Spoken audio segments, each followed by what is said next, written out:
गंबट जी नाअहल ऐं corrupt public ऐं health municipal committee इंतजामिया ख़िलाफ़ पुराणे अस्पताल लॻ मोहल्ले वासियनि दाहींदे चयो आहे त डॉन स्कूल लॻ पुराणे अस्पताल ॾे वेंदड़ घिटी मां नालियुनि जो बदबूदार गंदो पाणी तलाउनि में तब्दील थी वियो आहे। नालियुनि जे गंदे पाणी मां गुज़रण ते मजबूर आहियूं ऐं असां सख़्त मुश्किलातुनि खे मुंहुं ॾेई रहिया आहियूं। इंतजामिया जी नाअहली सबबि ग़रीबाबाद जी हर घिटीअ में नालियुनि जे गंदे पाणी ऐं गंदगी जो आज़ार आहे।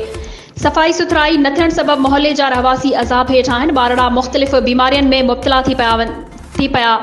घिटी में नालियुनि जे गंदे पाणी जे बीहण सबबि रमज़ान शरीफ़ जे महीने में रोज़ेदार नमाज़ी मस्जिद में पढ़ण लाइ घरनि खां निकिरी नथा सघनि। कमिश्नर सखर, DC ख़ैरपुर ऐं ॿियनि अख़्तियारियुनि खां मुतालबो कयो त फौरी तौर ते डॉन स्कूल लॻ मोहल्ले मां नालियुनि ऐं गटरनि जे बीठल पाणी जी नेकाली जी सिस्टम बहाल कराए शहरियुनि खे बुनियादी सहूलियतूं मुहैया कयूं वञनि।